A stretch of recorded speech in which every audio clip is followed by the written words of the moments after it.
जब बचपन में गलती हो जाती थी तो मेरे पिताजी बोला करते थे दिमाग नहीं है। जो बचपन में क्रोधित हो जाता था तो मेरे पिताजी बोला करते थे दिमाग नहीं है, दिमाग नहीं काम करता तुम्हारा। जब अत्यधिक क्रोधित होकर के किसी काम के ऊपर रिएक्ट करना चाहता था तो उस समय मुझे बोला जाता था बुद्धि से काम करो, दिमाग नहीं है तुम्हारे पास। जब शांत होकर के बैठ जाता था, कोई निर्णय नहीं ले पाता था, क्या करूं नहीं करूं, उससे मेरे पिताजी बोलते थे दिमाग नहीं है, दिमाग लगाओ। दिमाग लगाओगे तो जीवन में आगे बढ़ोगे। नमस्कार प्रिय दर्शकों, मैं हूं एस्ट्रोलॉजर डॉक्टर रवि गुप्ता। स्वागत करता हूं मेरे चैनल पे। आज का वीडियो बहुत ही महत्वपूर्ण है क्योंकि आज जिस विषय पे मैं चर्चा करने वाला हूं, सिर्फ चर्चा ही नहीं करने वाला हूं, एक संवैधानिक तरीके से आपको समझाने वाला हूं। और आज का हमारा वीडियो का टॉपिक है केमद्रुम योग। जी हां दर्शकों, हर चीजों के पीछे कुछ न तो कुछ लॉजिक होती है। इस नाम के पीछे ही बहुत बड़ा लॉजिक है क्योंकि इस नाम के मध्य में तो केमद्रुम लगता है, मध्य में और स्टार्टिंग में, लेकिन अंतिम में लगता है योग, अर्थात केमद्रुम योग। और एक बात मैं यह पूछना चाहता हूं कि योग का मतलब होता है जोड़, योग का मतलब होता है कुछ न तो कुछ घटित होने का फलादेश। जी हां दर्शकों, आज का हमारा वीडियो का टॉपिक है केमद्रुम योग। क्या वाकई में केमद्रुम योग व्यक्ति के जीवन को बर्बाद करता है? क्या वाकई में व्यक्ति के जीवन में केमद्रुम योग से परेशानी होती है? अहम मुद्दा है, बहुत ही अच्छे से मन लगा करके सुनिएगा। अगर इस वीडियो को आप अच्छे से देख लेते हैं तो जीवन में कभी भी आपको जो है केमद्रुम योग से नुकसान होने की संभावनाएं नहीं रहेंगी। दर्शकों, एस्ट्रोलॉजी में बहुत सारे योग हैं, लेकिन एक महत्वपूर्ण योग उसमें आता है केमद्रुम योग। केमद्रुम योग आखिर है क्या? दर्शकों, केमद्रुम योग जो होता है यह चंद्र ग्रह के द्वारा निर्मित होता है। और आपको यह बात स्पष्ट तौर पे समझनी चाहिए, जाननी चाहिए कि जन्म पत्रिका में चंद्रमा, बुध और बृहस्पति, ये तीन ग्रह का महत्व सबसे ज्यादा है क्योंकि बृहस्पति एक तरफ ज्ञान है, चंद्रमा इंसान माफ करेंगे बुध इंसान का बुद्धि है और चंद्रमा मन का कैलकुलेशन है। जी हां, यानी चंद्रमा इतना मनुष्य के जीवन पे अपना प्रभाव छोड़ता है कि अगर खराब हो जाए तो इंसान का मन काम करना बंद कर देगा। चलिए उदाहरण के साथ समझाता हूं कि आखिर केमद्रुम योग किस प्रकार से वर्क करता है। प्रिय दर्शकों, केमद्रुम योग का अर्थ होता है, जो हमारे शास्त्र में वर्णन है, कि जब चंद्रमा के आगे पीछे अर्थात चंद्रमा के द्वितीय या द्वादश में कोई ग्रह जब ना बैठे तो इसे केमद्रुम योग बोलते हैं। जी हां, कोई भी ग्रह नहीं बैठना चाहिए। और अगर राहु केतु बैठता है तो उसका प्रभाव भी केमद्रुम योग में ही आता है क्योंकि राहु केतु जो है यह क्षीण ग्रह है। राहु केतु जो है वह छाया ग्रह है, अर्थात वह प्लेनेट है परंतु वह जो है ठोस अवस्था में नहीं है। अब मैं आपको एक उदाहरण के साथ समझाता हूं। अगर आपकी जन्म पत्रिका में लग्न में चंद्रमा बैठा हुआ है और चंद्रमा से द्वितीय जैसे कि 1, 2 यहां कोई ग्रह नहीं हो, या फिर 3, 4, 5, 6, 7, 8, 9, 10, 11, 12 और यहां कोई ग्रह नहीं है तो केमद्रुम योग का निर्माण होता है। यह आपके कुंडली में कहीं भी घटित हो सकता है, लेकिन सबसे ज्यादा खतरनाक 6ठे हाउस, 8वें हाउस और 12वें हाउस में होता है। प्रिय दर्शकों, शास्त्र कहता है कि इस प्रकार का योग होना मनुष्य के लिए नुकसानदायक होता है। क्यों? चंद्रमा का प्रभाव मनुष्य के ऊपर सबसे ज्यादा है। चंद्रमा जल को अधिनिष्ठ करता है, मनुष्य के शरीर में 67% जल है। चंद्रमा में भी जो है गुरुत्वाकर्षण बल है और पृथ्वी में भी जो है गुरुत्वाकर्षण बल है। अर्थात इस गुरुत्वाकर्षण बल को हमारा शरीर तो महसूस नहीं कर पाता है, लेकिन हमारा मन जो है अवश्य महसूस करता है। यही तो कारण है कि कहीं थोड़ा भी भूकंप आता है या कहीं भी कुछ प्रकार के परेशानियां होती हैं या आपके जीवन में खुशी आना रहता है या दुख आना रहता है तो आपको फीलिंग हो जाता है। यह जो फीलिंग है यही चंद्रमा है, अर्थात आप जो महसूस करते हैं यही चंद्रमा है। और आप महसूस क्या करेंगे नहीं करेंगे यह ग्रह की पावर पर निर्भर करता है। एक एग्जांपल के साथ मैं यह आपको समझाना चाहता हूं कि केमद्रुम योग में बोला जाता है कि जिस व्यक्ति के जन्म पत्रिका में केमद्रुम योग होता है ऐसे व्यक्ति का संपत्ति का नाश होता है, ऐसे व्यक्ति शिक्षा में जो है कमजोर हो जाते हैं, ऐसे व्यक्ति का बुद्धि और विचार कमजोर हो जाता है और ऐसे व्यक्ति जो है अपने समय को बर्बाद करते हैं। अब यहां पे बहुत सारे बात आ गए, शिक्षा में बाधा उत्पन्न हो जाते हैं। यह बात तो है कि शिक्षा तो ग्रहण होगा, संपत्ति चला जाता है, यह बात तो स्पष्ट है कि संपत्ति आएगा। बुद्धि बर्बाद हो जाता है, यह बात तो अच्छा है कि बुद्धि रहता है तभी बर्बाद होता है और दूसरों के लिए जीते हैं। यह बात भी अच्छा है कि कुछ उसके अंदर क्वालिटी है तभी वो दूसरों के लिए जीते हैं। अगर कोई घर आप बनाते हैं और घर का नींव अगर कमजोर हो जाएगा तो घर गिर जाएगा। उसी प्रकार से केमद्रुम योग जो है अगर किसी के जन्म पत्रिका में हो जाए तो चंद्रमा का बल नहीं मिल पाता है। चंद्रमा मन है, संपत्ति है, माता है और कहीं न तो कहीं पिता का प्रभाव भी अवश्य पड़ता है। जी हां दर्शकों, चंद्रमा के द्वारा यह योग जब घटित होता है मनुष्य के जीवन में तो चंद्रमा को जो है अगल बगल से कहीं से भी उसको बल प्राप्त नहीं हो पाता। चंद्रमा जल है, वाटर है, अगर आप हाथ में इस प्रकार से पानी को लेंगे पानी बिखर जाएगा, लेकिन अगर उसको एक पात्र में लेंगे तो वह स्थिर रहेगा। यही कारण है कि मन हमारा जो है वह भी पानी के समान है। अगर मन स्थिर ना हो तो इंसान की बुद्धि खराब हो जाएगी और बुद्धि खराब हो जाएगी तो इंसान के कर्म खराब हो जाएंगे। जब इंसान के कर्म खराब हो जाएंगे तो इंसान बर्बाद हो जाएगा। जी हां, तो आज जो बात मैं बताना चाहता हूं आप समझिएगा।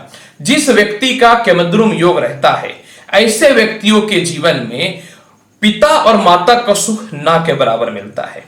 ऐसे व्यक्ति के जीवन में दयालु, भावुकता, दया, भावना, दूसरों की सहायता करने की इच्छा प्रबल होती है। प्रिय दर्शकों, जिस व्यक्ति के अंदर यह क्वालिटी हो वह कैसे खराब हो सकता है, परंतु हमारा भौतिक जीवन जो है यह आर्थिक युग यानी अर्थ से जुड़ा हुआ है। जब अर्थ से जुड़ा हुआ है तो धन की आवश्यकता पड़ती है और धन कमाने के लिए प्रत्येक मनुष्य जो है प्रयास कर रहे हैं। अर्थात जिस व्यक्ति के कुंडली में यह योग होता है ऐसे व्यक्ति जो होते हैं दयालु, भावुक होते हैं, दूसरों की सहायता करते हैं और ऐसे व्यक्तियों का बुद्धि प्रबलता रूप से काम नहीं करता है और इनको लगता है कि मैं लोगों की सहायता कर रहा हूं, लेकिन यह नहीं है क्योंकि यह भ्रम पैदा करता है मन में। और जब मन में भ्रम पैदा होगा तो आप दूसरों की सहायता करेंगे, दूसरों को पैसा देंगे, दूसरों का हेल्प करेंगे। ऐसी स्थिति में आप आ जाइएगा रोड पे। समझ रहे हैं ना बात को? आप आ जाएंगे रोड पे और जब रोड पे आ जाएंगे तो फिर आपको कोई नहीं पूछेगा। यही समस्या है। अतः केमद्रुम योग का यह पहला प्रभाव पड़ता है। दूसरा प्रभाव यह होता है कि चंद्रमा अगर जन्म पत्रिका में अच्छी है तो निश्चित तौर पे उसको पैतृक संपत्ति अवश्य मिल जाएगी क्योंकि यह माता और भूमि मकान वाहन का कारक होता है। लेकिन ऐसे व्यक्तियों के साथ समस्या यह होता है कि केमद्रुम योग के कारण जो है उसको ज्ञान और बुद्धि देने के जो व्यक्ति होते हैं या उसके जो गार्जियन होते हैं या जो उसके माता पिता होते हैं वह उसका साथ कम समय में छोड़ देते हैं। अतः व्यक्ति अपने जीवन में कैलकुलेशन को नहीं सीख पाता है और जिस कारण से जो है उसके अंदर छल कपट नहीं डेवलप हो पाता है और वह अपनी संपत्ति को बर्बाद करके कर्जदार बन जाता है। यही कारण है कि बोलता है लोग कि धन की हानि होती है। दूसरी बात यह भी एक समझने वाली बात है कि केमद्रुम योग में क्या होता है कि व्यक्ति जो है निराशा फील करता है क्योंकि चंद्रमा को बल नहीं मिल रहा है। व्यक्ति जो है अपने जीवन में असंतुष्टि फील करता है, मन में शांति फील करने का प्रयास करता है। ऐसी स्थिति में जो है ऐसे व्यक्ति उन लोगों के झांसे में आ जाते हैं जो एकदम मीठे मीठे बात करते हैं, चिकनी चुपड़ी बात करते हैं और इनको लगता है कि मैं इसके पास जा रहा हूं तो मुझे सुकून मिलेगा। यह सुकून नहीं मिलता है। यह सामने वाले की बुद्धि आपसे ज्यादा है जो आपको मोह करके, बेवकूफ बना करके आपके जिंदगी में बर्बाद करने का प्रयास कर रहा है। जी हां दर्शकों, अतः जिस व्यक्ति के कुंडली में केमद्रुम योग होता है ऐसे व्यक्तियों का मस्तिष्क इस प्रकार का होता है और व्यक्ति इस प्रकार के कार्य करते हैं क्योंकि मस्तिष्क अगर शांत ना हो तो व्यक्ति जीवन में कुछ नहीं कर पाता है। जी हां दर्शकों, अब मैं आपको बताता हूं कि केमद्रुम योग अगर कुंडली में है तो क्या वाकई में यह ऑटोमेटिक ठीक भी होता है? क्या कुंडली में कुछ ऐसे ग्रह हैं जो व्यक्ति को उसका योग बनने पे ठीक भी करते हैं? जी हां दर्शकों, लग्न मस्तिष्क है। अगर किसी का लग्नेश मजबूत हो तो ऐसे व्यक्ति की बुद्धि बहुत कुशाग्र होती है। अतः किसी व्यक्ति के कुंडली में लग्नेश अगर केंद्र में कहीं विराजमान हो जाए उच्च का, या फिर त्रिकोण में कहीं विराजमान हो जाए उच्च का, या फिर कहीं भी विराजमान हो जाए उच्च का या स्वराशि का, तो व्यक्ति को केमद्रुम योग का प्रभाव कम पड़ता है। माइकल जैक्सन की कुंडली में भी यही थी। उसके कुंडली में जो है केमद्रुम योग था, ऐसा नहीं है कि नहीं था। उसके चाहने वाले भी बहुत थे। कौन बोलता है कि केमद्रुम योग वाले व्यक्ति को चाहने वाले नहीं होते हैं? दर्शकों, जब उसको चाहने वाले नहीं रहेंगे तो उसको लूटेंगे कैसे, बेवकूफ उसको कैसे बनाएंगे, उसको गधा कैसे बनाएंगे, उसको कमजोर कैसे करेंगे। जिस व्यक्ति के अंदर में केमद्रुम योग होता है, ऐसे व्यक्तियों को चाहने वाले बहुत होते हैं। अतः माइकल जैक्सन के साथ उसके चाहने वाले बहुत थे। वह बात अलग है कि केमद्रुम योग के कारण, उसके लगने से मजबूत होने के कारण जो है, उनके कुंडली में उनको अकेले रहना पसंद था। क्योंकि जब कुंडली में केमद्रुम योग रहेगा तो आप निराशा फील करेंगे, असंतुष्टि फील करेंगे, कमजोर फील करेंगे, कॉन्फिडेंट नहीं आएगा। जिसके व्यक्ति के मस्तिष्क मन मजबूत ना हो, कुछ नहीं कर सकता। यह मेरा पर्सनली एडवाइस है और पर्सनली एक्सपीरियंस है और 16 वर्ष का एस्ट्रोलॉजिकल एक्सपीरियंस भी है। अब मैं बताना चाहता हूं कि लग्नेश अगर मजबूत हो जाए तो केमद्रुम योग का प्रभाव नहीं पड़ता है। यानी इसके अलावा चंद्र ग्रह अगर उच्च का हो जाता है, अर्थात वृषभ राशि पे बैठ जाता है, यह स्वयं की 4 नंबर पे यानी कर्क राशि पे बैठ जाता है, तो ऐसे व्यक्तियों के अंदर केमद्रुम योग का प्रभाव निश्चित तौर पे कमता है। दर्शकों, अब मैं आपको बताना चाहता हूं कि अगर केमद्रुम योग है तो इंसान को किस प्रकार का उपचार करना चाहिए। प्रिय दर्शकों, मैंने बोला था ना, ऑथेंटिक के साथ वैदिक दोनों उपाय करूंगा, बताऊंगा। सबसे पहला सुनिए, अगर आपकी जन्म पत्रिका में केमद्रुम योग का निर्माण हो रहा है तो सबसे पहला आप क्या काम करना है, आपको कि दूसरों पे विश्वास नहीं करना है। जो आपके नजदीक है, छोटे हो या बड़े हो, उनसे आपको ज्ञान लेनी है, बुद्धि लेनी है। पिता किस प्रकार से व्यवसाय को बढ़ाए, किस प्रकार से उनका कैलकुलेशन था, किस प्रकार का वह छल करते थे, यह जीवन में कोई भी व्यक्ति बहुत पैसा वाला है तो उसका क्या कैलकुलेशन है, वह आपको आजमाना चाहिए अपने जिंदगी में। महत्वपूर्ण बात, अगर कोई बोले मुझे 50 लाख चाहिए, 1 करोड़ चाहिए, या 10,000 चाहिए, या 1,000 चाहिए, जो आपकी कैपेसिटी है, जो आपकी औकात है, उसके अनुसार आपसे डिमांड करेगा। तो आपको क्या करना है कि भावनात्मक बातों में नहीं बहना है। वह भाई हो, बहन हो, वाइफ हो, पुत्र हो, मित्र हो, पिता ही क्यों ना हो, साक्षात ईश्वर भी आ जाए तो क्यों ना हो, आपको जो है दूसरों के भावना में नहीं बहना है। अर्थात इतना मान के चलिएगा कि मेरी कुंडली में केमद्रुम योग है और मैं अपना जीवन का फैसला अपने आत्मविश्वास से लूंगा, ये याद रखिएगा। अर्थात कोई कितना भी कुछ कर दे, वो बुरा मान जाएगा, वो खपा हो जाएगा, वो कुछ नहीं होने वाला, याद रखिएगा। करना खुद से है, पैदा खुद से लिए तो जिंदगी भी खुद लीजिए। आपका फैसला सामने वाला नहीं ले सकता। ये अगर अपने अंदर कॉन्फिडेंट ले आए कि मुझे जो करना है, जो सही रहेगा, दूसरा कुछ भी समझे, दूसरों को बात को जो समाप्त करके अपने बात के अनुसार, अपने मन के अनुसार चलेगा, उसको केमद्रुम योग का बाप भी कुछ नहीं कर सकता है, ये याद रखिएगा। यह हुआ चौथा उपाय। 5वां उपाय मैं यह बताना चाहता हूं कि केमद्रुम योग अगर आपकी कुंडली में है तो सबसे पहला बात कि आप जो है अच्छे अच्छे बुक्स पढ़िए, आप जो है बड़े बड़े और ज्ञानी पुरुष के मध्य में रहिए, फिलॉसफी अच्छा से पढ़िए। इसके अलावा स्पिरिचुअल में कम रहिए, क्योंकि स्पिरिचुअल इंसान को ज्यादा भावुक बनाता है। ऑथेंटिक जिंदगी में ज्यादा रहिए, मोटिवेशनल वीडियोस देखिए, बड़े बड़े उद्योगपति के फैसले देखिए और दिल से जो है थोड़े से हार्ड बन जाइए।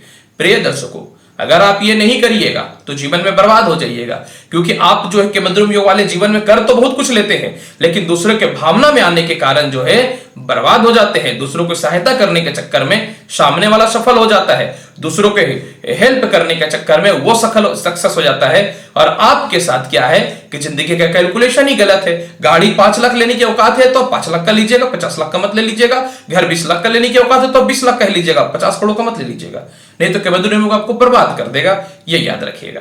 अब वैदिक उपाय में भी आता हूं। अगर आपके कुंडली में केमद्रुम योग बनता है तो सबसे पहला जो है भगवान शिव को जो है जल में दूध डाल करके हमेशा चढ़ाया कीजिए। मन की शांति बहुत महत्वपूर्ण है। सोमवार का व्रत हमेशा किया कीजिए, या सोमवार के दिन नॉनवेज छोड़ दीजिए। पूर्णिमा के दिन जो है खीर का सेवन अवश्य कीजिए। खीर भी जो है शुद्धता पूर्वक बननी चाहिए और भगवान शिव को भोग भी लगानी है। इसके अलावा जल में दूध डाल के स्नान अवश्य कीजिए। अगर जल में दूध डाल के स्नान कीजिएगा तो मन शांत रहेगा।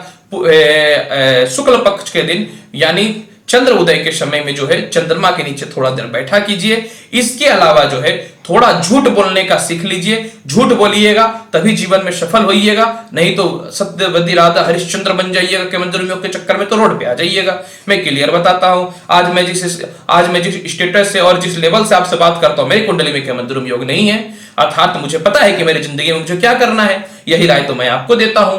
और सबसे महत्वपूर्ण उपाय जो मैं आपको बताना चाहता हूं, जो आपको हमेशा करना चाहिए, कि अपने पास हाथ में एक चांदी का कड़ा या फिर लिटिल फिंगर में एक चांदी का छल्ला या फिर चांदी का चैन, या अपने पर्स में या सिर के पीछे में चांदी का कोई भी पात्र रखना चाहिए।